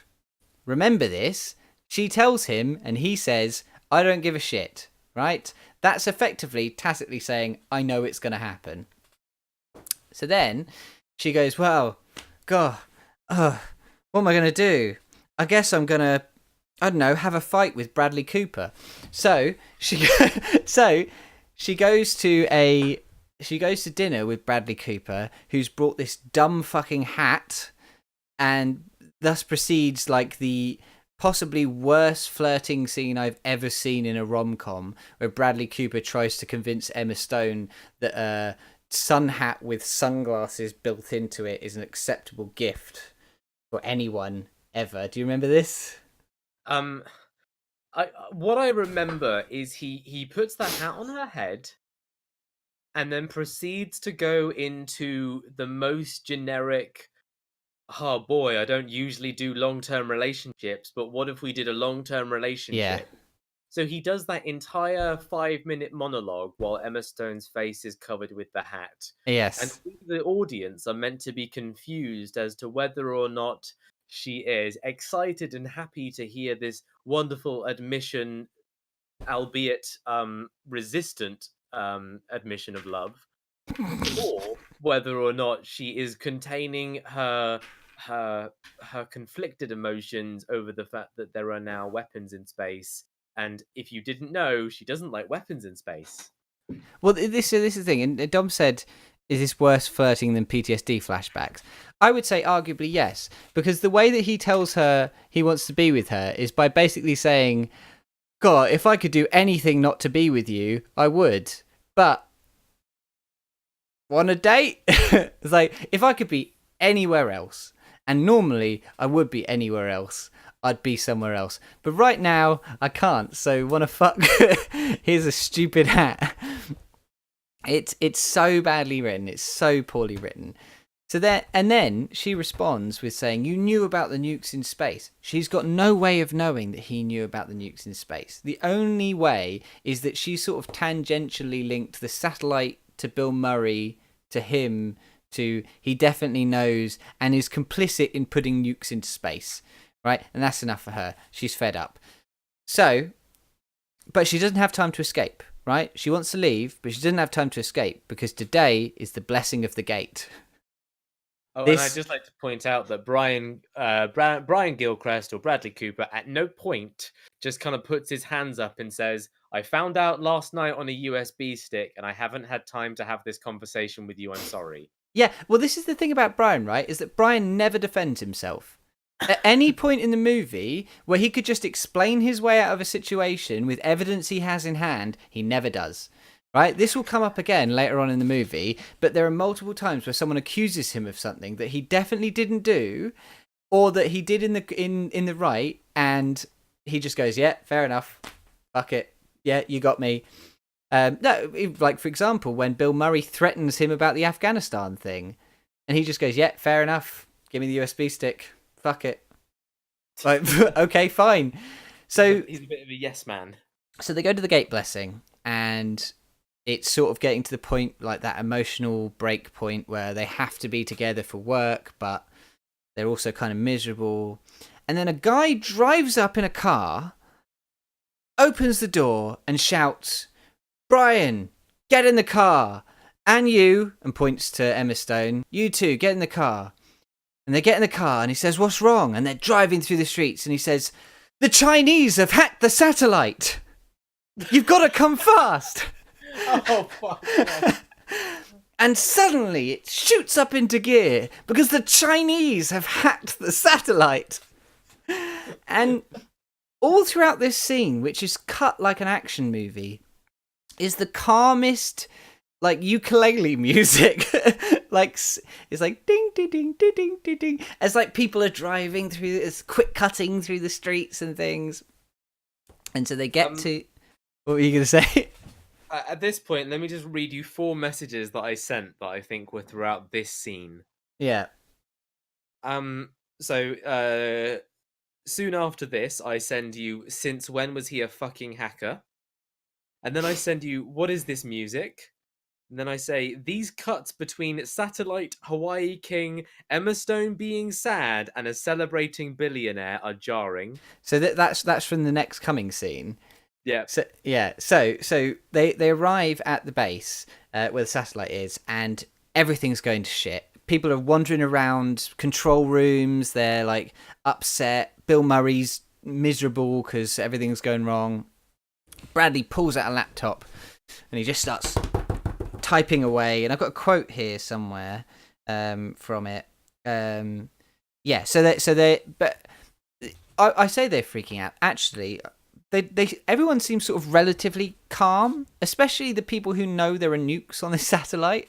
Because apparently not everyone knows there are nukes on this satellite, despite the fact that they seem to know there were nukes on the satellite. It's not quite clear anymore if anyone but Bradley knows if there are nukes on the satellite. Bradley taps away. Bradley saves the satellite, and there is a great line, which is Bill Murray says to him, "Have you done the job? Did you bleach the hack?" To which he says yes. But then he has saved the satellite, but Emma Stone looks miserable because she knows that he's saved the nukes in space. So he thinks for a bit, and then he thinks, you know what, I'm going to make this right. And so he calls up this guy in a tower somewhere, and he says, can you do this MacGuffin thing? Great Clorox product placement there. Yeah, exactly. Can you Clorox this hack for me? I don't know why I did that as an action. This hack. But so he does some stuff, and he uses sound transducing, you know, the MacGuffin that was mentioned earlier in the film, and blows up the satellite. It blows up the satellite somehow. The satellite spins around and explodes. Jamie, let's just be clear here. He doesn't just use sound transducence on the satellite. He uses it to play every single piece of digital audio that has ever existed in the entire history of mankind, all at the same time. Is that what's happening? It's so powerful that it will kill a satellite. I couldn't even work out what was happening. Which is why we hear the Wilhelm scream in the middle of that. And there's like a picture of Elvis and things. Yeah, we hear the Wilhelm scream. We hear like clips of somewhat recognizable 60s and 70s, like 80s tracks. And then there's like a beam of light coming out of it, and it spins really, really fast. Because that's what happens, and then it explodes in space. And Bill Murray's really upset by this. At which point, by the way, I message you, what is this fucking climax of a plot? This isn't the climax. Well, I guess. Kind of a climax, but there's more to it. Yeah, I sent that, as I was watching it. Followed by that exploding satellite is going to kill people with its debris. Yeah, probably. And the fucking nukes! There were nukes on this satellite! And he just hit it with every noise. So, after this, Bradley goes outside and he says to the first ever use of my Twitch emote. What? Yeah, it's my face. Subscriber emote. Subscribe to get that fancy emote of my face. So Bradley steps outside and Emma comes out with him, and she's like, you blew up the nukes, the one thing I hate the most in the world, so we can finally be together. And Bradley says the only sensible thing he said in the entire movie, which is, you've got a promising military career and I'm about to go to prison, so you probably shouldn't associate with me. And Emma goes, shit. That really sucks. And Bradley's like, yeah, it does. Doesn't it? So then she disappears from the movie for a while. She won't come back for a bit. And Bradley, he gets called into Alec Baldwin's office, who's the general. No, this isn't the end of the movie. No. He gets called into Alec Baldwin's office, who gives him a dressing down. And Bradley says there were nukes on the satellite. And Alec Baldwin says my second favourite line in the movie, which is, oh, cool guy here, Mr. Sexy Pants. Which, just great. Just a great way to refer to someone. And he says that the satellite was to be used for Facebook. And he says, now teenagers in Equatorial New Guinea can't meet and date because of you. It's in the trailer. Jesus Christ, it's in the trailer. Wait, which bit's in the trailer? Apparently the cool guy, Mr. Sexy Pants, is in the trailer. Oh, right. It's like from the very end of the film. I mean, So their best Alec material. Baldwin says to Bradley Cooper that it was supposed to be for civilian use. It was like a Facebook satellite, and that there were no nukes on it. Bradley Cooper, earlier on in the movie, if you remember, was given a USB stick with proof that there were nukes on the satellite. He does not choose to bring this out. As I said before, Bradley has a chronic problem with defending himself, and so just lets this happen. And Alec Baldwin says he's going to send him to prison and get him court-martialed. And Bradley's like, fair enough. Fair cop. He got me. Sorry, Jonas's WhatsApp interlude. Let me just go through all these messages real quick. It was Facebook all along. What? Why? How? What was the point? What's the morale? No to weapons? Yes to social media? I hated how that scene unfolded. I know what you know, that there's a weird package on the satellite. Yeah, I found it last night. And why was the package confidential? It's positive publicity. We're launching free mobile data. Ugh. It's a weird scene, and Bradley does nothing to defend himself. Presumably to keep the tension that he might still go to jail alive. So then he goes back to his ex's house. Oh, we missed a scene. Oh yeah, sorry. There was a scene just before the gate blessing where Bradley finds out that his ex's daughter is actually his daughter, and that's not important. Oh yeah, and just before that scene, oh my god, I missed a big chunk of this movie. So, just before the gate blessing scene, Bradley's ex's husband leaves her because he believes that she is into Bradley Cooper, and he believes that he can't provide for her because he's too quiet. Then we get the second piece of evidence that this is the mute guy. We get the second piece of evidence that this is a Christmas movie because he steps outside and punches the head off a Santa Claus. Then the first thing she does when her husband leaves her is go to her ex-boyfriend's flat and tell him that her daughter is actually his son. Right. So, fair enough. Cool. So the trailer makes it out to be a Christmas movie, but not the actual fucking movie itself. So then, bring us back to present day. Bradley is hanging out at his ex's house, despite the fact that her marriage broke down effectively because of him. He's still hanging around, and then she says, "Oh, he sent me this letter, and he put down in words all the things he couldn't normally say. That he really does love me." And the weird thing about this is that she's clearly read the letter before, because she comes in and says, "Look at this letter he wrote me." But then while she's reading it, she breaks down into tears like she's never read the letter before, which I found very strange. Like, she reacts so heavily to a letter she's clearly already read. But anyway, it's a movie. She also goes from... It was just so well written. She goes from flooded with tears to absolutely no tears at all in an instant during that conversation as well. And then husband turns up to come back to reclaim his house and finds Bradley there. And Bradley's like, hey, I didn't do anything, hey.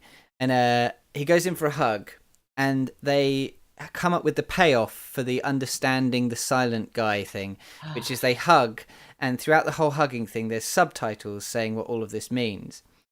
And he basically says, "Oh, I know that she's not my daughter." And then the last sentence of this is, "Did you fuck my wife?" And he says, "No, I fucked Nug." And when I watched this, I didn't know what the fuck Nug meant until earlier today. I looked at IMDb and I found out that Emma Stone's character is called Alison Nug. See, funny enough, I knew her character as being called Nug, as in NG. I didn't know her character was named Alison. I. When do they call her Nug? She says it. She says it because she's like, I'm Officer Nug, because she uses her surname because she's an officer. She's doing that. I thought that they'd like fucked up the subtitles or something. Anyways, and Nug, the famously Chinese surname, she's and supposed to be Hawaiian.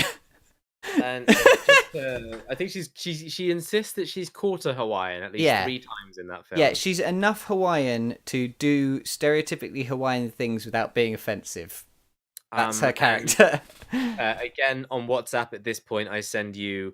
Okay, so the two dads hugged it out, and they're speaking in subtitles. What the fuck is this? Yeah. So they're obviously trying to pay off a joke that they wanted to set up, but it was so poorly set up in the first place and so poorly executed at the end, and they chose the name Nug, which like made that sentence seem like it was a typo. What's really funny is somewhere in the WhatsApp, I literally sent you the line "nug," and you didn't know what I mean. I thought you were referring to that line. Okay. Yeah, Fine. So then, the next scene is Bradley is called into a room with Alec Baldwin, the man who handed him the USB stick, and Danny McBride, and they say, "Turns out there was nukes on the satellite all along." And they never explain how they know. They just say, "No, we were wrong. Sorry, mate. Turns out there were nukes." So, if you want to bang Emma Stone, go for it. Like, yeah, it's all right now. Because they're like, when they're like talking about doing him for the crime, whatever, they're like, "Oh, we're gonna put you away, and you're never gonna see Emma Stone again, you little prison bitch." You're going to be bummed for years. At this point, they turn around to him and they're like, "Oh, mate, you were a real hero. You got rid of those nukes." Turns out there were nukes. We called Emma Stone here because we knew you'd wanna fuck her, mate. yeah. And then get him. Yeah, and then he goes out and he gets his reward, which is a woman. Classically, the appropriate reward for the end of an action movie. What a great lesson to learn from this film. If you do the right thing, you will be presented with your woman. But I know what you're thinking, right? You're thinking, if this is the end of the movie, what happened to his daughter? Don't worry, there's one final PS scene where Bradley drives through the night and he parks in this darkened street and he steps out and he looks through a large window into an illuminated room full of young girls doing hula dancing. Can I just say, can I just jump into my messages? Yeah. Creepy Brian watching his daughter. Back off, Brian. Jeez. She's in the middle of something. She can't just realize who her dad is like that.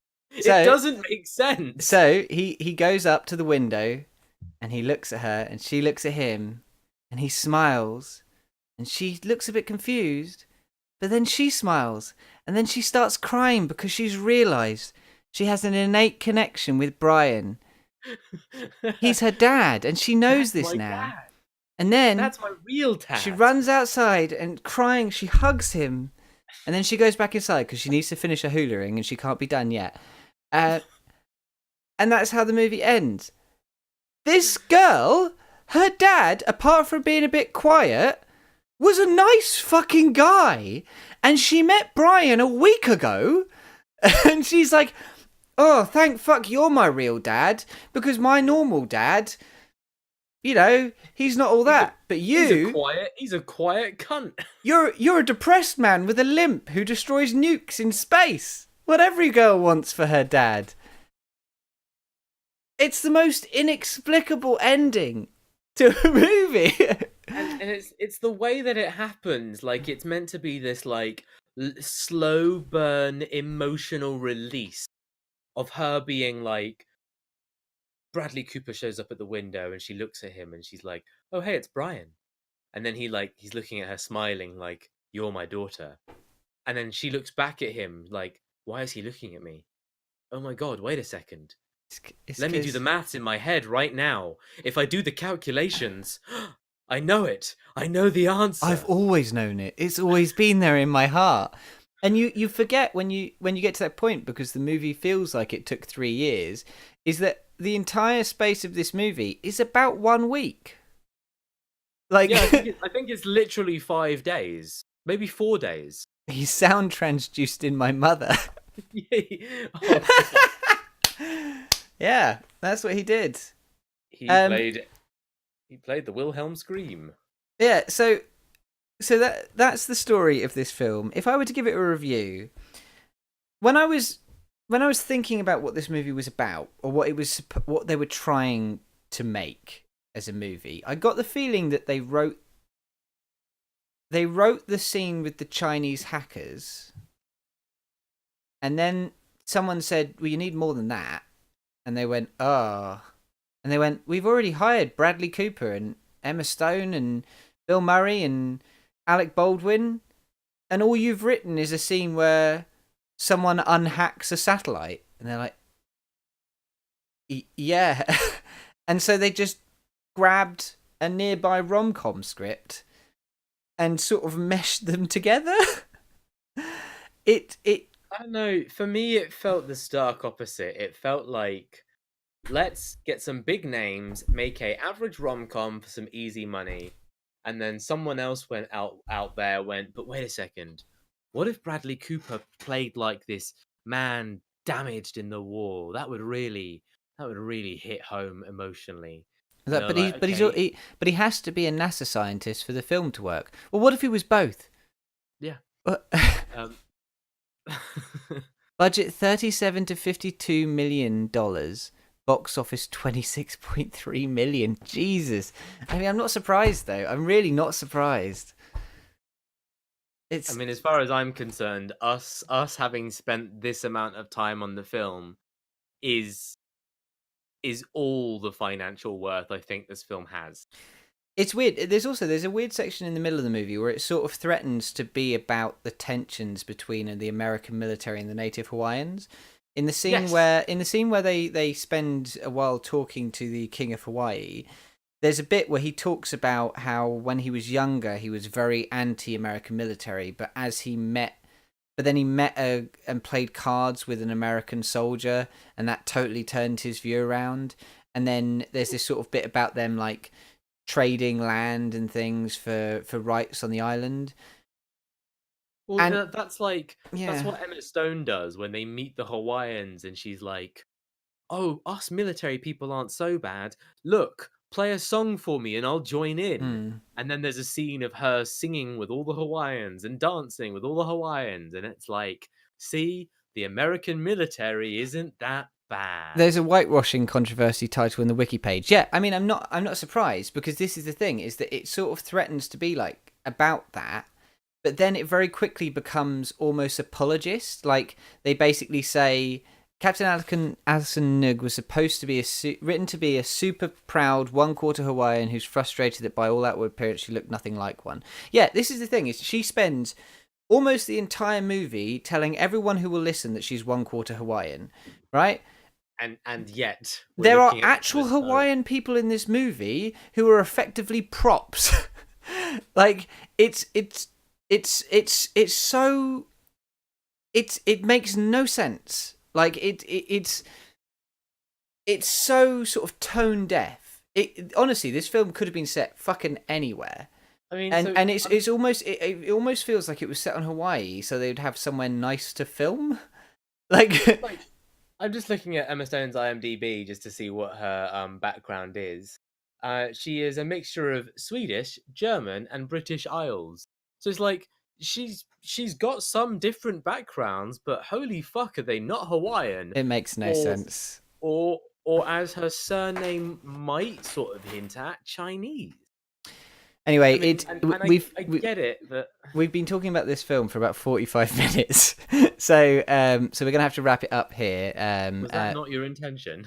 Well, it was, but I it's still gone on for quite a long time. You're the one who took the notes. We need to wrap up. So I'll finish up by saying that I guess my one sentence of review of this film is that it is a potentially racist rom-com with an action movie rammed into the middle of it that makes no sense and rapidly changes in emotional realism throughout the film.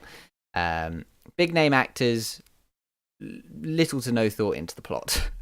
Right, so we've got to pick a random movie for next week. Next month. Can't do this every week. God, that would kill me. So we're going to be setting a minimum rating of 0 and a films, and Steltech's right in there with number 3. Yes. On 2 occasions now, you have not asked me to sum up the last 2 things. Well, I summed up that one, and the previous one we were running out of time, so get stuffed. But Jamie, I've got one thing to say about Aloha. Okay. Let me just read you the tagline on IMDb. Sometimes you have to say goodbye before you can say hello. Okay. I hate this film so much. Moving on. Okay, so we're going to pick number 3. Are you ready? 3, 2, 1, go! The movie we'll be watching is... Okie dokie. So the film is called... Me Shiva Jiraji Bosal Boltoy. After a disgruntled man blames his Marathi heritage for his lack of success, he is visited by Shivaji, a great medieval Marathi king. Yeah, I'm going to post the name of the film in the chat.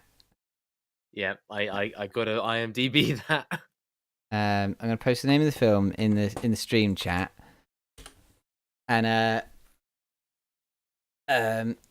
you can find this film. So it's got English subtitles, but the audio is Marathi. You've really gone deep. It's a random film. It could be any film. What's the chances of hitting a Serbian film with this method? I hope to God that film is not on fucking Netflix. If that film comes up, it'll be the one film we are definitely skipping. It's not Bollywood. I don't think it's... I don't know. Indian films, Marathi language films, comedies, international comedies, sci-fi and fantasy, international sci-fi and fantasy. Sci-fi and fantasy. Okay, I'm in. Have a look at it on IMDb. So it's got a 7.9 out of 10 on IMDb. Yep, 2 hours and 29 minutes. Jamie, I need your notes to be like quarter of a length this time. Well, it depends. I don't think I plan on going through the entire plot of every film we do. I just felt like Aloha deserved it for all the effort they put in. Right, I'm gonna write this down. Will you flick through for me the films that we didn't get to pick? Yeah, let me just write this down. So that, because I'm not gonna remember. Fucking pen. There's got to be another pen or something around here. Hold on. I'm gonna write this down. And well, I'm just gonna send it to you on Discord now. Yeah, but I need to write it down in my book, otherwise I'll lose it. Because funnily enough, right, I'm not going to remember how to spell this tomorrow.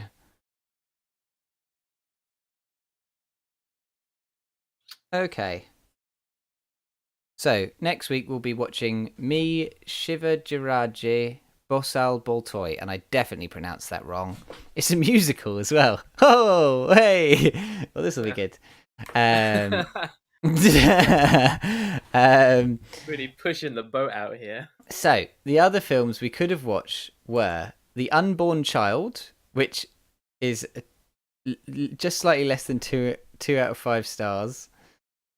Joseph and the Amazing Technicolor Dreamcoat we could have watched. We could have watched The Retreat with Nick Knowles. We could have watched Target. We could have watched Abby Sen. We could have watched Edge of Fear. Or we could have watched The Lighthouse of the Orcas. But we're not going to. We're going to be watching Me Shivajiraje Bosal Boltoy. Okay, Jamie. Yeah. So you know how the film that we're gonna watch is like 7.9, right? Yeah. That's pretty good, right? Yeah. And what I'm surprised by is you said Joseph and the Amazing Technicolor Dreamcoat. Yeah. So I decided to look this up, expecting it to be dog shit. No, It's it's a. got a generous 7.3 on Have you never heard IMDb. of Joseph and the Amazing Technicolor Dreamcoat, Jonas? Absolutely not. It's No. a classic. Really? Yeah, it is. Yeah, This looks like a fever dream. it is. Yeah. Okay. All um. right. All right. Well, we've got to wrap it up there because it's already getting late. The very last section I wanted to add was a little bit where we recommend things that we like that are nothing to do with movies, TV. Well, they can be, but just an extra thing. This month, I'm going to be recommending the Beef and Dairy Network podcast. If you like podcasts and you like abstract weirdness that happens to be about cows, it'd be really good. I'd say just check it out. Start from the beginning. See what you think of it. It's a great podcast. You got anything you want to recommend, Jonas? I'm gonna an anime. I watched a lot of anime, and I recommend an anime called Mob Psycho 100 because it's just phenomenal. Okay, cool. And that's our show for this month. If you have one of those pesky Amazon Prime subscriptions lying around, please drop it on us if you like us. But otherwise, thank you for watching. I'll be back tomorrow with Fairy for something I don't know yet. Thursday with some perfect date. Thank you for subscribing, Shoot Hoover. And Friday I'll be back with the new elusive target in Hitman 2. Thank you for watching, guys. We'll see you tomorrow at 8 p.m.